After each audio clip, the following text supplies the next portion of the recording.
web. Don't you worry. Go for it.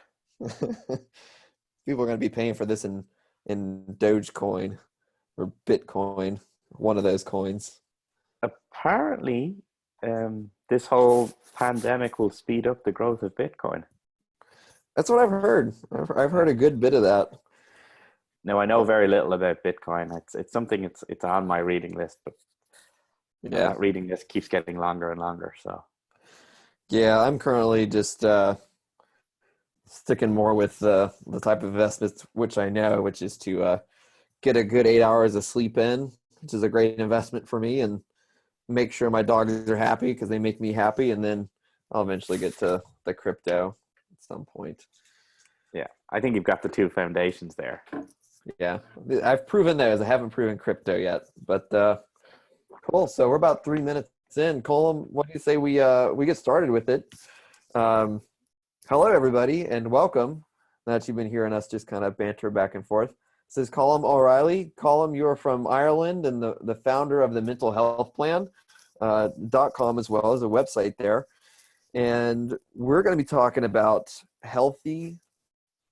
developing healthy mindset and habits, especially during a time right now like quarantine, where there's a whole lot of chaos and variables that are impacting those elements pretty harshly. So I know you, Colin, and I would love for everyone else to know a little bit about you as well. So I guess we'll just start this with, tell us your story. Tell us all about Colin. Okay, well, hey everybody, I'm Colin, and you can probably guess by my funny accent, I'm Irish. So you're getting the Leprechaun's Guide to Mindset and Mental Health here. So I'll give everybody a very brief story. I struggled with mental illness throughout most of my developmental years, most of my teenage years, and most of my 20s. I attempted suicide when I was 17. Luckily, that was unsuccessful, and didn't deal with it afterwards. And then it wasn't just like okay, he was a teenager, made a mistake. I very much struggled throughout my 20s with, trying to make everything in my external world okay.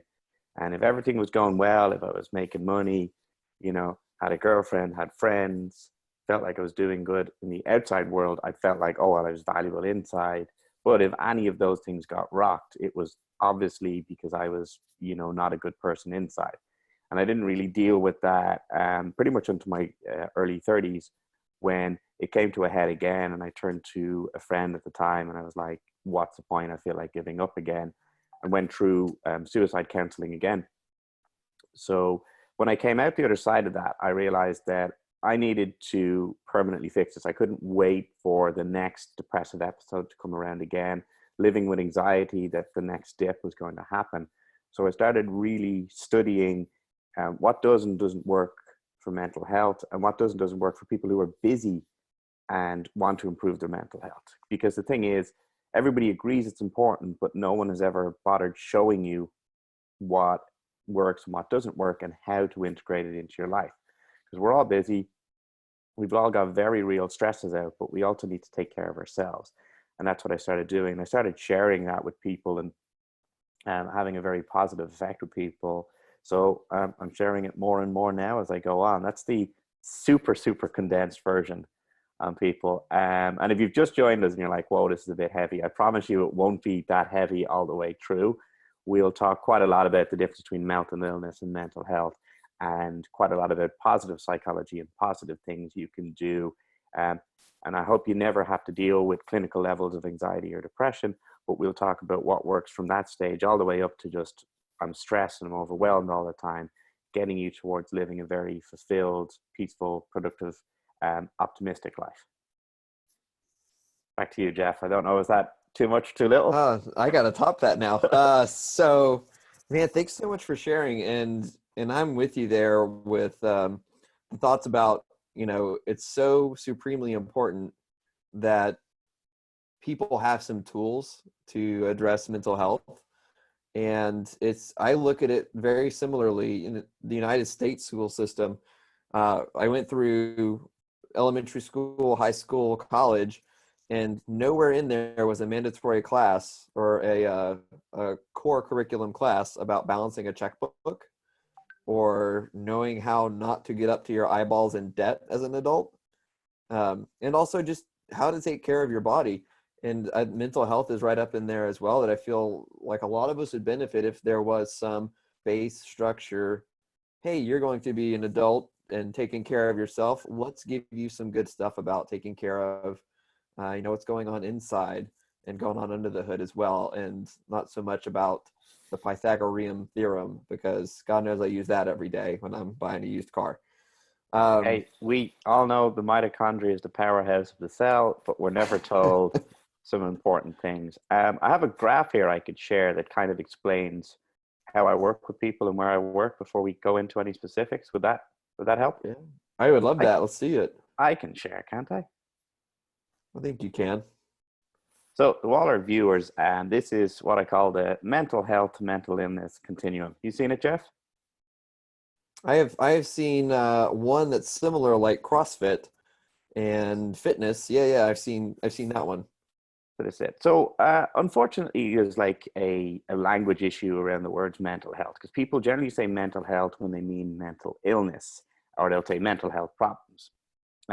So what I designed this is to try and help explain this to people. If you like, if we're suffering from clinical levels of anxiety, depression, or addiction, that's when we're going to need a counselor, a psychologist, or maybe even some medication to get us out of that. And generally what they do is they get you somewhere up to around this level, somewhere between overwhelm and stress, maybe towards the can side of things.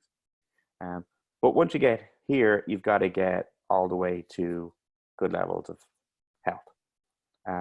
To make an analogy to what's going on now, if your lungs are under attack from the coronavirus, you might need to be put on an ICU and a ventilator. And they'll get you all the way to out of hospital. And that means your lungs are okay for day to day. But if you want to improve your lung capacity, you'd want to be doing some burpees or going swimming or going for a run, which gets you over to this side. What I tend to work with my clients is they come to me when they're stressed or overwhelmed. And what I do is bring them towards the more positive side of the emotional spectrum, feeling optimistic, fulfilled, happy, proud of yourself. And what that involves is coaching them through developing a proactive self-care routine or self-care and daily rituals. And that's what we're here to talk about today, is how to build these healthy habits, right? This is awesome, Colin. What would you tell somebody who uh, is kind of like wavering between where they feel calm and stressed, or maybe they're like stressed, a little bit of calm, and they go to overwhelm, and they fluctuate between, like, they feel like they bounce a lot between the green and the red here. So it's not so much like it's a steady state of worry and anxiety, but some days are good and some days are not good. Like, what would you tell someone who's experiencing that? So if you're experiencing that, what you're like most people for a start, okay? And you've been trained to let life experiences dictate your emotions and your state of mind. And when we're kids, that's the only thing we can do. We're completely subject to our parents and our teachers and society's whims. So we just kind of, as a kid, our brain goes, oh, that's how the world works. Other things decide how I feel. And as adults, we grow up, and again, we know Pythagoras' theorem, and we know how to, I don't know, like I said, the mitochondria is the powerhouse of the cell, which is the great joke that's always thrown around. But joking aside, is we're used to letting things outside of us dictate how we feel. We haven't built any sort of block or guard that says that we can let events happen and not let them affect us. And it takes time, but not as much time as you think, to build up your own inner resilience, that you don't bounce between these things and you exist bit by bit. You've moved the needle towards you're more self-reliant, self-fulfilled. Awesome. And I think some of the questions we're going to roll into today probably tie right into the question I just asked you. And through that, I think I've been already very repetitive before we even got started. It's all good, man.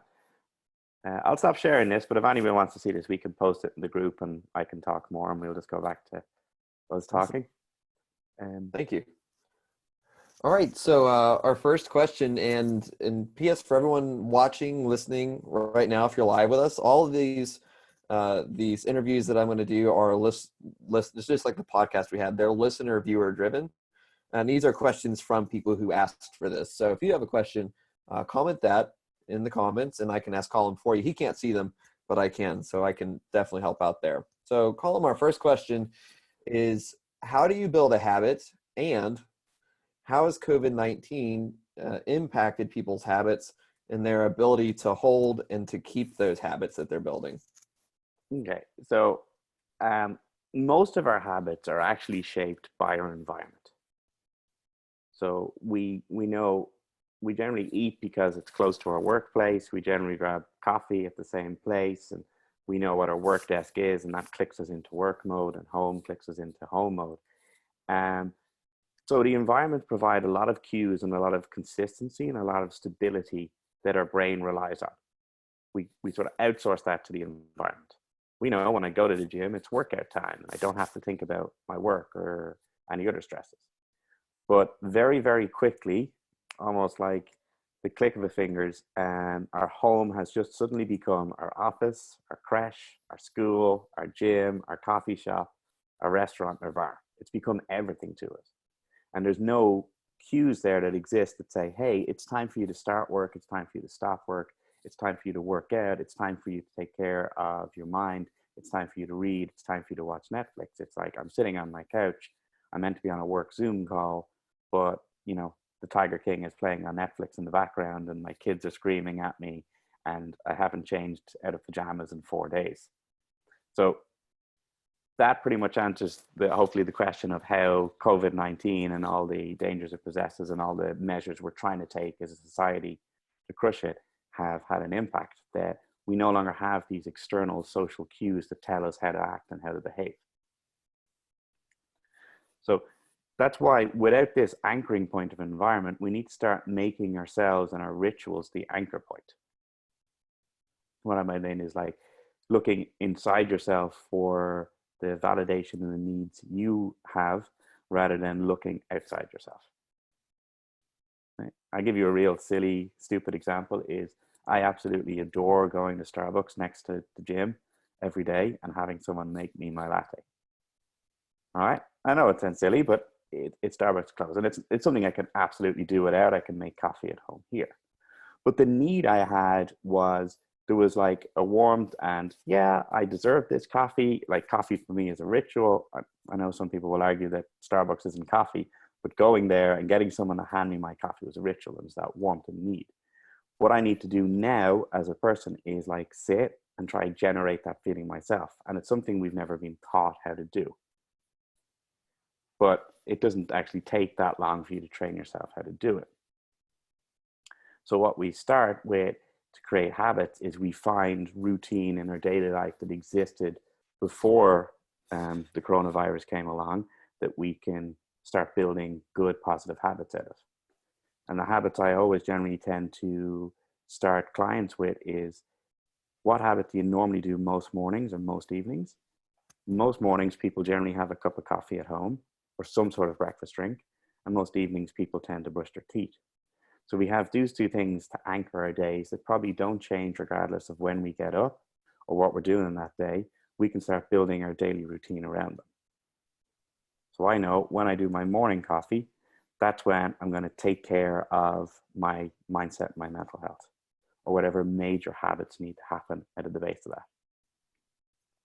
So for people watching who found it very difficult to get started for work, what they do is, okay, when I get my morning coffee, I should change into my work clothes and sit at my work desk. And that work desk can be as simple as I move my chair 90 degrees on the kitchen table, and that's work. And then I move it back for meals or dinner and back for work.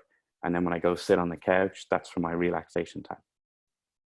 But I've built a habit starting with a habit that I'm already doing. So that's why I generally pick the morning cup of coffee for people to slow themselves down, set their intentions for the day, and then make the next habit out of that.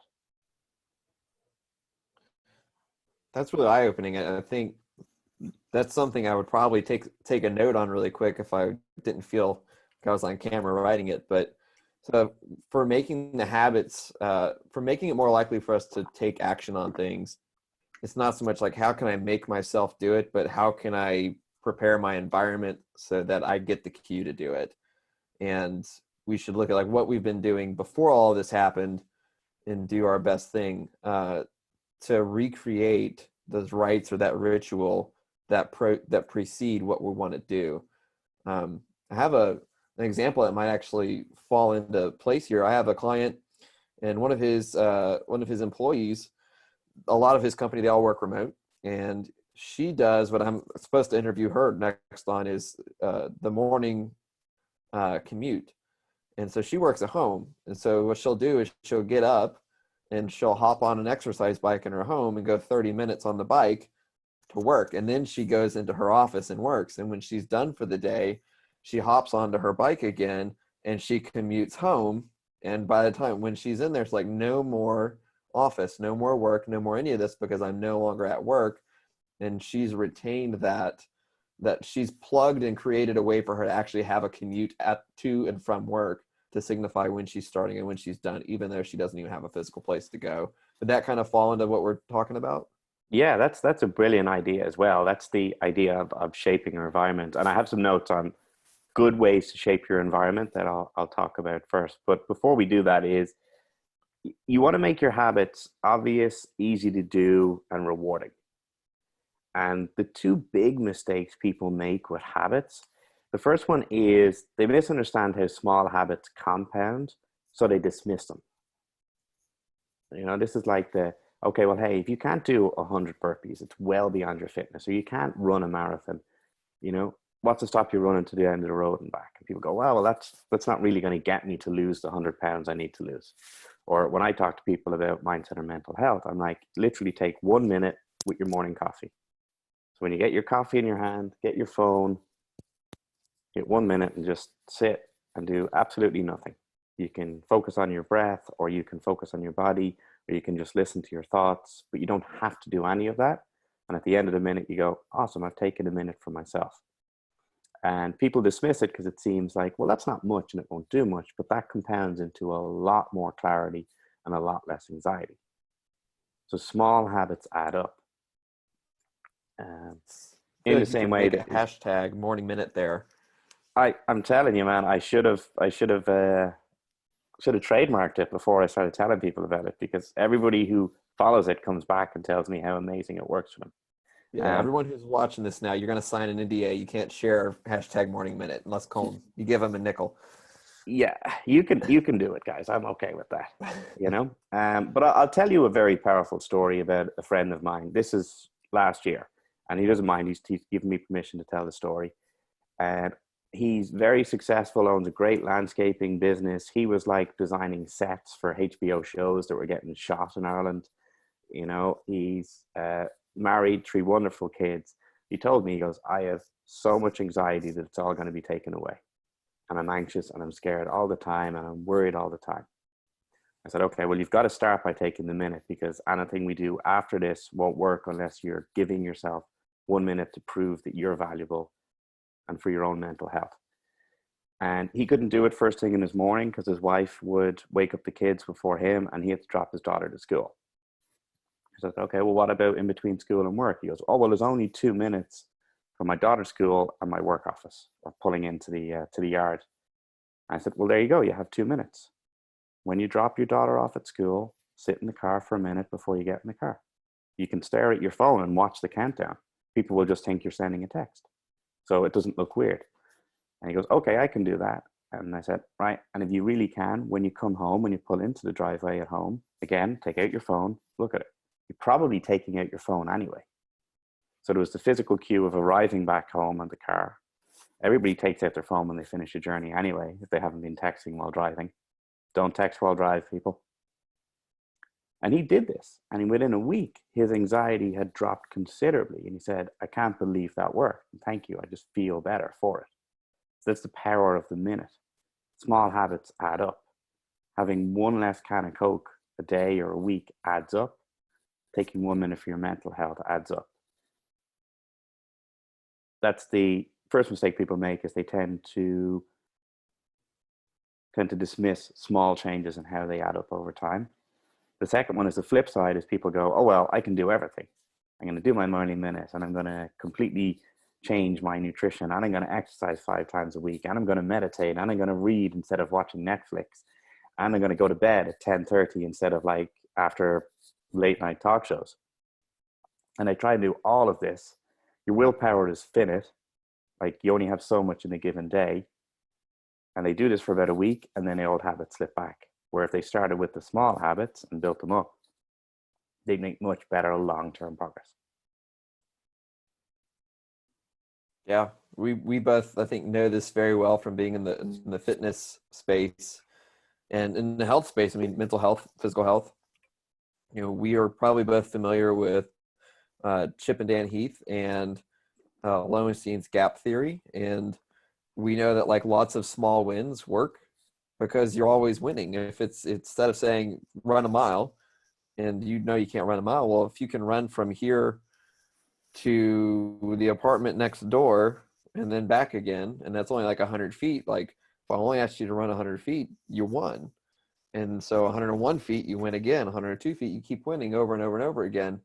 And you're gonna build up a whole lot of going back to your graph that you showed earlier of that not resilience, but your positive outlook and your self-confidence. And it doesn't even matter if it's a small win. Win's a win or a win. And if you're looking, that's a small gap to fill. But if you have a big gap, like run a mile or change your entire life, or like this time next week, I want to be enlightened and I want to be very zen and I want to be able to move things with my mind. Like you're probably not going to get any wins in the course of that week. And you're going to feel pretty let down on yourself. But if you have small wins that like, well, I'm just going to take a minute to myself for the next however many days. And then I'm going to make it 2 minutes, or then I'm going to do some box breathing after I've mastered the minutes down. We know that people will like to build into like the actual physical fitness that they can achieve, but jumping to it doesn't work because again, it's such a big jump. Most of the time you'll just fall straight through. Yeah. So I definitely like to start small with mental health as well. A lot of people here feel what, at least around in my social spheres, I have lots of friends who feel that everything's a little bit of ebb and flow and you're probably going to be okay. But in the meantime, it's not a bad idea to talk about things and to go let off some steam and to go do some things for yourself. And I also have some people that I know who are like, you're either happy and healthy or you need to go see a therapist. And it doesn't have to be so black or white. That I like this approach that no matter where you are, you can start with something with the minute. Well, absolutely. And the crazy thing is, I never advise people to take longer than a minute or two on their own, because what generally happens is, going back to talking about wins, is if you're not used to it and you start doing 5 minutes, you will invariably start thinking. Your brain can't stop thinking. Like in much in the same way that you can't stop your heart beating, it's going to pump blood around your body regardless of what you do. It's just going to pump blood. Your brain is going to pump out thoughts in the exact same way. And why I say take a minute is you get like most of the benefits of any sort of meditative practice within the first minute or two. It's the act of taking it. If you start going to 5 minutes, you'll start to think. And if you're a beginner, you'll think, oh, well, I failed because I couldn't shut my brain off. So that's why I'm like, small habits add up. Yeah. And those victories add up. Just to tie right into our next question, I think if you're ready for it, you mentioned, just because you Do can't it. run, yeah, just because you can't run a mile doesn't mean that running 100 meters is worthless. And just that mindset of, well, because it's not a grandiose goal or a grand thing, doesn't mean that the little things are meaningless. Let's talk about growth mindset and versus fixed mindset, and also the abundance versus the scarce mindset. Yeah, and you could lump those two, like growth and abundance versus fixed or scarce mindset. And it's, our brains are like really cool, complicated things, but they have like outdated programs in them. And when our brains evolved, we were like in tribes of 30 to maybe 100 people. There's always that threat of the saber-tooth tiger. I tried to look up one day and see how many humans actually died from saber-tooth tiger, and I couldn't find it. But it's Yeah. always the threat that's used. And like there was always a threat. And our brains are just very wired for that. Like it made sense when we were living in the savannah or the jungles or wherever, that if you heard a snap of a twig, it was better to run in case it was a bear rather than think, oh, maybe, some cool fruit has fallen. The person who ran survived. So our brains are stuck in this. Our brains don't need any help looking for a threat. But thanks to 24-hour news cycles now, they're getting a lot of help with that anyway. So our brains can naturally find threats. And when our brains find threats, everything in our psychology is designed to narrow our focus, look at the threat and think, okay, is this going to promote my survival, or do I have to get the heck out of Dodge? So our brains are really good at that. So we have to train our brain to look at what is good and what the opportunities are. And you mentioned Chip and Dan Heaton. This is where the idea of bright spots come into play. And the original story was they were in Vietnam, actually, and they were looking at various villages where kids were malnourished. And they're trying to think, well, why are all these kids malnourished? And then someone had the bright idea of like, well, hang on, there's a few villages where the kids are thriving and they're doing okay. And they found out in those villages, the mothers didn't wash their bowls of rice. So the kids ended up eating a couple of insects and grubs every day, which gave them just enough protein to stay healthy. So then they went around from village to village and said, hey, you don't need to wash your rice. Let the kids eat and they'll be healthier. And they did, and they prevented a lot of malnourishment. The idea behind looking for our bright spots is it is exercise for the brain. When we ask people to come up with bright spots, they generally have to stop and go, oh, I can't think of them. And that's completely normal. But when you're working and looking for bright spots, you're training your brain to scan a wider horizon. Now, when you're looking for gratitude, there's two key elements that really make it work. The first is to add a why to it. So for example, I'm grateful for Zoom because we get to talk. And we wouldn't get to see each other without Zoom and the internet. So that's the why behind it. The second thing is, if you do your daily gratitude practice and focus on people or relationships, events or opportunities, and then small things, you'll get most of the benefits of gratitude, and you'll start to develop more of a growth or opportunistic mindset. So the people can be, I'm grateful for my sixth grade teacher because like she spoke quite a lot about life lessons and I still remember them 25, 30 years later. I'm grateful for the opportunity to talk to you guys today, and I'm looking forward to the time when Starbucks reopens so I can look forward to an event past or future. And then finally, the little things. So I'm grateful that I have a comfortable couch to sit on. And the little things are really important because right now we're probably missing a lot of little things in our life. You're probably missing your favorite street on your way to work, or that park you used to go to, that we kill for now, but right now we don't have. So that's why it's important to acknowledge the little things, because they build your sense of abundance. Right on. That's the thing, is that like our brains are naturally wired to look for threats, which makes us think in scarcity survival mode. We can train them through gratitude, and the way to do that is always add a why, and then make it about people, events, and little things. I teach a lot of our people who come in and are wanting to turn their fitness around, which is much more than just physical fitness. It's your physical health, your mental health, your social health, through coming to like a brick and mortar facility like the CrossFit gym that I used to run at the moment. And a lot of it comes back to nutrition as well. And the first few things I ask people to start doing is to track their food and to also practice bright spots. Like, what did you have go well for you this week? Just like me and you both know the psychology of why that works. The way I like to explain it to people, something you touched on, just I guess my way of wording it for some is, it's not that fit people are better at tracking their food, right? It's people who track their food generally become fit people, and they are fit people because they track their food. And with bright spots, and what I tell people looking for silver linings, if you want to be a successful and confident person in the things that matter to you, and whatever those things are, and to feel accomplished and to feel really at ease when you go to bed at night, that person usually is not very lazy when it comes to looking for the bright spots. They're not someone who looks for the negative in everything, and they're not somebody who doesn't actively install the practice of gratitude. Most people aren't. It's not that you are able to run, it's not that you run because you're fit because you run.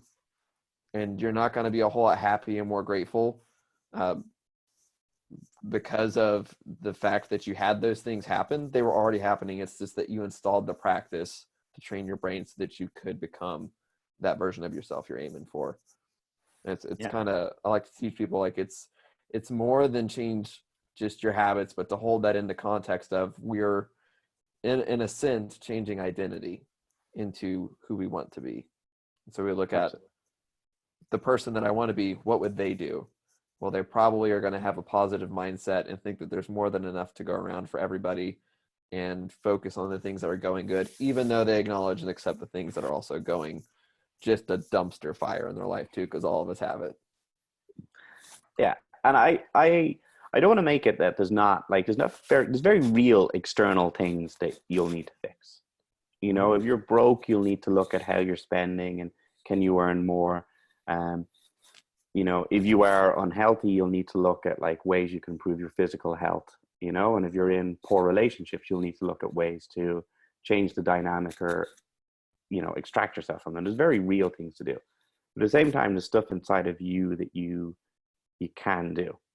And one of the practices I teach when I get people used to their minute and their gratitude practice is the idea of loving kindness, which is like the goofiest name ever, but I didn't name it. So we got to stick with it. And it's basically looking out and wishing well for other people.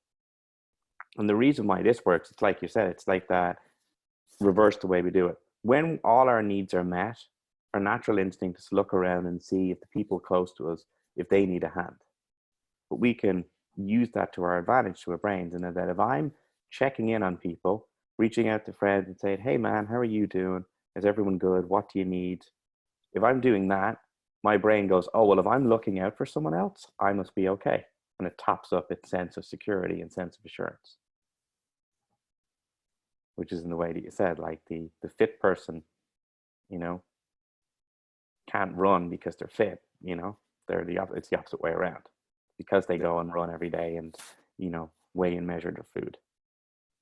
Yeah, it's aspirational versus in practice, or like the points of view of looking at like we can aspire to become it and it looks a certain way, and then when we're at a certain place we can kind of look in hindsight and see all the things we did, and actually it was the things in hindsight that we did and started practicing. um with that, I think moving to our next one, and then guys, we'll do one more question for Colin and then we'll start taking yours. We've already got some in the comment section. um so we talked about the mindful minute. I love that. I'm going to get off of here and have a mindful minute myself, and I might mute everybody on here, and I just might have it here on the call right now. And we also talked about like building abundant mindset and like checking on your neighbors when your plate's like not totally cleared off and good, but like just doing it proactively. So to keep on with that, what are some things people can do right now, especially under the conditions that we are in around the entire globe at this point, except for Sweden, because I'm sure we both work with Pear, and we what can we do under our conditions to build strong habits and to reinforce the mindset we've been talking about so far on this call? Okay.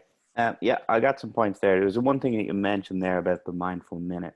Um, if there's people on this who are like, go, go, go, have to be productive, have to squeeze out everything of the day. Um, Google employees do this at the start of every meeting. They call it a G minute because everything in Google starts with G, which like everything from Apple starts with I, you know, there's iPhone, iPad, Mm-hmm. iMessage. And they do the G minute, and they do it because their meetings run 37% quicker. So that's why. When you take a minute to slow down, naturally the most important thing starts bubbling to the surface. You're like, oh, I need to call my mother, or oh, I got to send that email, which you could have forgot if you're always rushing from one task to the next. So that's the first thing I'm going to ask everyone to do. If you do nothing out of this call, experiment for at least a week, just to take a minute with your coffee every day and just see if your mental clarity improves. But the other point I wanted to get across to everyone is like, we're in a very strange time.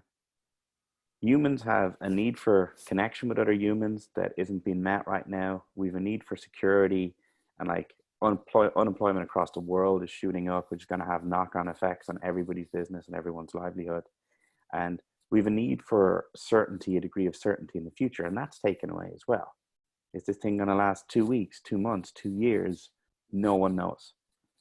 And all these things are taken away. So give yourself grace to feel this, because your life has been taken away and the foundations have been shook and rocked and maybe completely removed.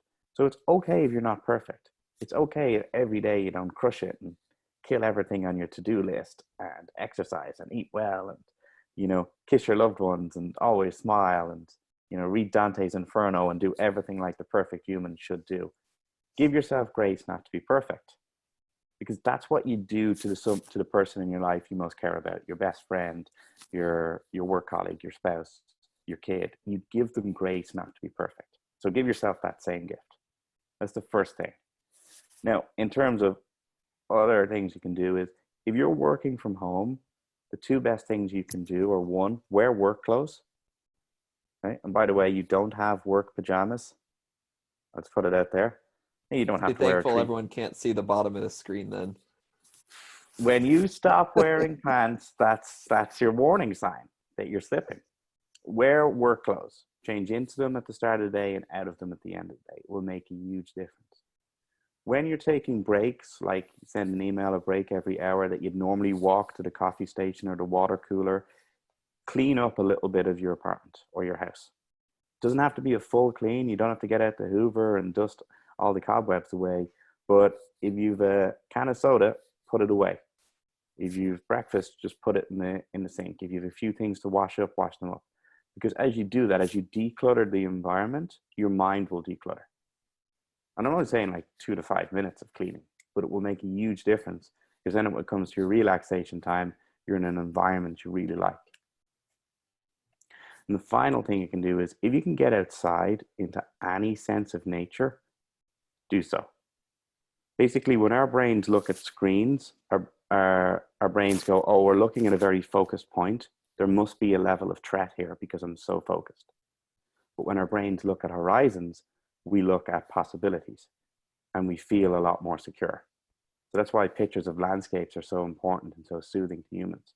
And even if you live in a city, just look down the street as long as you can. Pick its far away point as long as you can. And that helps reset your body's internal sense of calm. So they're my top quick fire tips that you can do right now. Those are incredible. Thank you. Welcome. I especially like the horizon piece there as well. I tell everybody, like, don't think about climbing a mountain for success, because there's nothing to do at the top except go back down.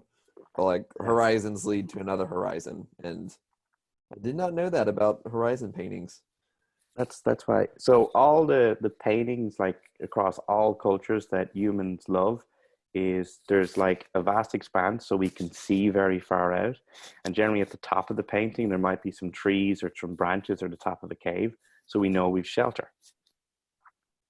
Generally, if there's a water source in the painting as well, it improves, like humans respond better to it.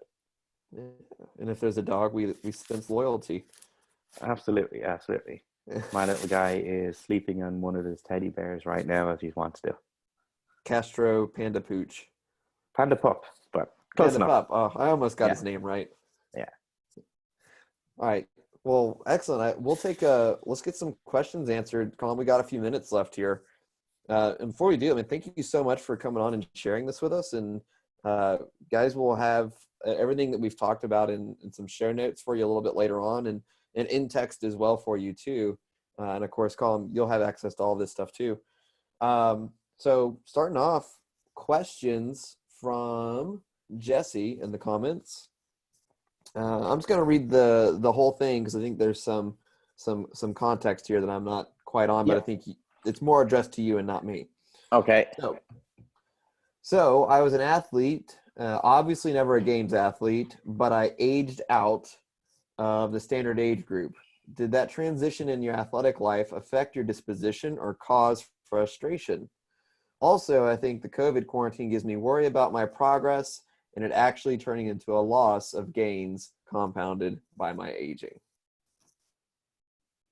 Okay, so Jesse's worried about a loss of fitness And then also just his age, he's not as competitive as much as he used to be.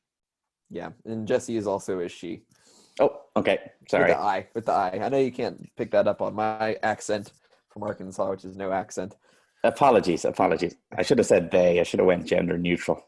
Um, so there's a few things that it's like, it's very common actually. And one of my coaches is an Olympic hopeful. So he's going through this right now. Um, that post the Olympics, a lot of Olympic athletes suffer from a depressive episodes afterwards because all their life was based around getting to the Olympics, becoming an Olympian, getting the tattoo or making Olympic gold, depending on your level. For some people, it's just getting to the Olympics. For some people, it's winning or medaling at the Olympics. And afterwards, there's a big drop off. And the reason behind this is your sense of meaning has been taken away. So we all need to feel like we have a sense of meaning in what we're doing. And we tie our values to various things. And we can tie our values to our athletic endeavors and our ability and our body fat percentage and, you know, how good our hair looks on a given day. And one of those things that's been taken away from you now is you see progress every day you go into the gym and you know, I've ticked the box and I've made and I've earned progress. So you can feel very proud of that. And that has been taken away from you. So the first thing is to give yourself some grace. That is a loss. Like I missed the barbell too. I missed the pull-up bar. And that's completely normal to feel that as well. Once you've allowed that loss to process, and that can take time, and you've got to give yourself that time. You can't speed that process up. You can definitely slow it down by fighting it, but you have to accept it as feelings you're feeling. There's nothing wrong with feeling feelings of loss or bad feelings. It's how we react and respond to them that dictates how they become. Then you can start looking at what else gives you meaning or purpose. Or once you've accepted the loss of that meaning, the loss of that drive, and the loss of that progress, then you open up to the next thing that comes along and gives you a sense of meaning, a sense of purpose, a sense of fulfillment. I can't say what that is without digging in deeper with what else is going on in your life, Jesse, but that's the short answer based off this. I will say if anybody has any questions that they don't get answered on this, just feel free to message me. Jeff's tagged me like a bunch of times on Facebook, and I've allowed one of two of them onto my timeline. Yeah, we'll get them answered. Yeah. And I think a lot of on a micro version of that too, it's kind of like getting, and all this is also understandable. And this is why I really like the fact that you've said, give yourself grace so many times on this talk is we have, you know, if you go to a gym and if you do a complex lift that you're not used to, or you're new at, or it's heavier than you've ever done, like a snatch. Snatches are a movement most people miss a whole lot of the time. And when you push the threshold a little bit, whether something's brand new or if it's really heavy and you're going for the heaviest you've ever lifted, you might miss that 4 or 5 times in a row. And it's all important because it helps you be more prepared for the next time that you lift it. All this is good, constructive stuff to do, even though you miss it, but it's still not going to feel great because we did tie a lot of suspense and anxiety and concern into like that one moment. Whereas like, but if we can back out and zoom out, like, hey, lots of those moments are going to happen, and it's the cumulative effect of all those moments happening over and over again, or that like this just leads us to the next place, and it's more of a what's the word here? Infinite game for everyone who reads Simon Sinek. Don't think about like we're going to be the best. It's not being the best about anything because that only lasts for a minute. But think about like, why am I really doing this? What makes this super important to me? How do I tie my identity into it? And what will make me keep coming back? And what do I leave here being fulfilled with? And so it's tough to leave fulfilled by missing a PR attempt on a weightlifting session, but it's really fulfilling when you hit it in a couple months and you can think back to all the misses that you had. And so it ties back in it, and as Alan Watts would say, it comes out in the wash. Yeah.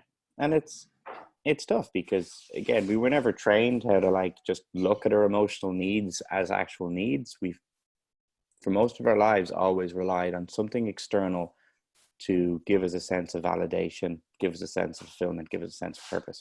And we need that. just as much as we need to take care of our mental health, we need to drive towards a goal, because that's literally like part of being alive. You've got to pick something that is valuable to you and pursue it. And the pursuit is important.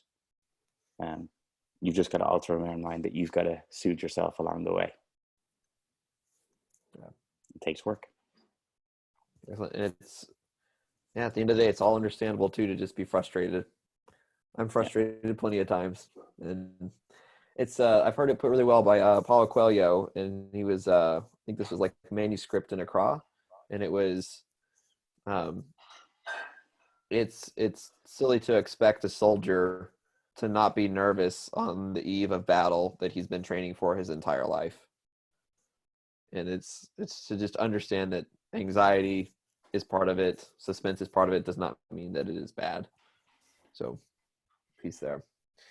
Guys, bring any other questions you have. As soon as the questions kind of stop rolling in, we'll call it right there, or me and Colin will just start putting our dogs on the screen, and then we'll get a whole lot more viewers. Absolutely. Yeah. Our ratings will go up. I want to kind of show everybody in my office right now because there's a sleeping dog in it, but I'm on a laptop. I don't want to like take the whole computer and turn it. Jessica Phillips McAllister has joined. Nick Holder joined. Guys, I called your names, and if I called your name, you have to ask a question. So there you go. And we'll give it another minute. Colin, is there anything else that you think, even if it's outside kind of our topic for today, we're on a platform we can communicate to a lot of people right now. What would you like, everybody to kind of know or be aware of? And you're in Ireland. Give me a little bit of, before you do that, but give me a little bit of where you guys currently are within like the timeline of the pandemic. When did it hit? Is it picking up? Has it reached max or? Okay, it has not peaked yet. Now, we're probably a week to 10 days behind Italy, which would put us about a week to 10 days ahead of the US, depending on where you are in the US. And it's kind of unusual, like, because we're an island, we get to, shore our borders a little bit quicker than a landlocked country or a state in the US as well. And then also, interestingly, just culturally, Ireland is sort of in between the collectivism of the East and then the individual attitude of the West. I'm not judging any of them as well. So by and large, we've had a soft lockdown some before St. Patrick's Day. And by the way, they closed the pubs in Ireland before St. Patrick's Day. That's how serious it was. And then they went into a much tougher lockdown. You're not meant to leave your house for further than 2 kilometers. Only leave to do grocery shoppings. Anybody over 70 isn't to leave their house under any circumstances because they're at risk, and that would include my parents.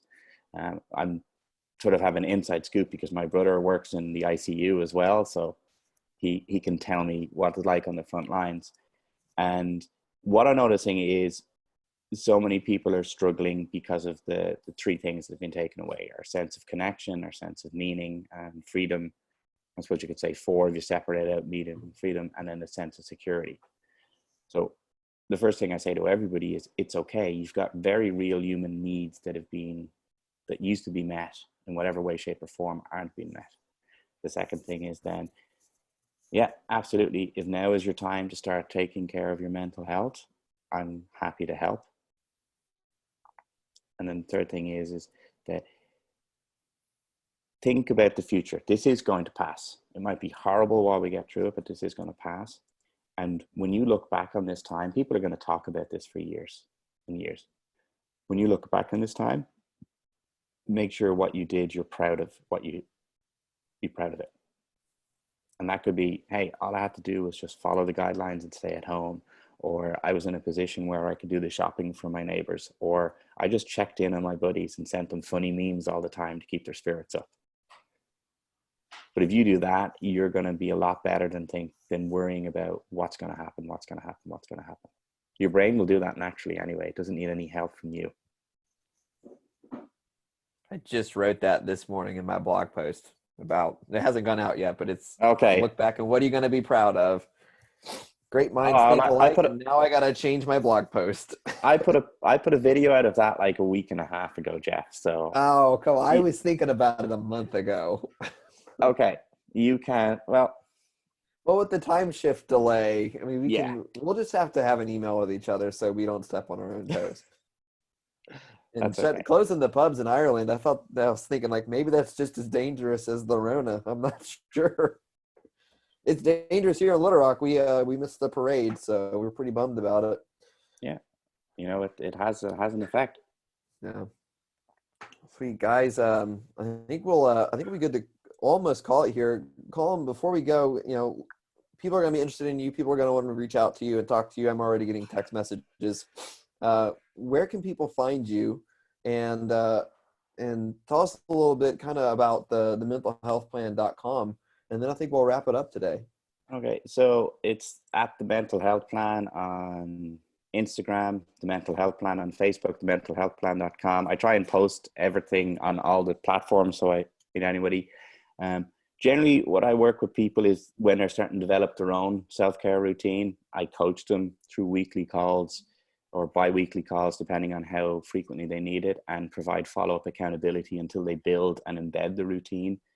And then what we do is we do a mental health scorecard throughout that as well. So you can actually codify and see how your mental health is improving as time goes by. But irrespective of whether you want to work with me or not, or whether you want to hop on a call with me or not, I give everyone a 20-minute call, and you can book that through the site. It's linked on our Facebook and in our Instagram as well. I try and put out a video or a piece of content every day. I always try and keep them to a minute because I'm all about that mindful minute, and also that's the Instagram limit. So what it does is short, sharp little inputs that, again, move the needle towards just thinking about yourself, accepting yourself better, developing greater awareness, and just greater friendliness towards the experience of being alive. It's wonderful. Awesome. Well, Colin, thank you so much, man. And I really appreciate you coming on here and helping us and sharing this knowledge from completely across the world, and helping people kind of keep the chaos and the crazy canned a little bit better, or maybe not so much canned, but just dealt with in a healthy way, and helping us all stay a little bit more sane through this temporary situation. And it's extraordinary times, but thankfully we got extraordinary people like yourself coming on and helping everybody. So I appreciate you coming on here, and then also just from me to you, buddy. Thank you for doing what you do, and thank you for making time for others. My pleasure. Awesome, sweet. Well, guys, we will log it off right here, and I will put our actual text version of today's call in the notes, in the call notes. You guys will have that, and Colin, I think we're going to get a graph from you that we talked about earlier. We'll put that up as well. And of course, if you guys have any questions, Colin, I'm just going to add you into our group for as long as you prefer to be in there, and you guys can tag him or ask him or just reach out to him as well, and go check out the mentalhealthplan.com if you guys feel that really spoke to you. And Colin, stay safe, and thank you again so much, buddy. No worries. You're more than welcome. Thank you. Goodbye.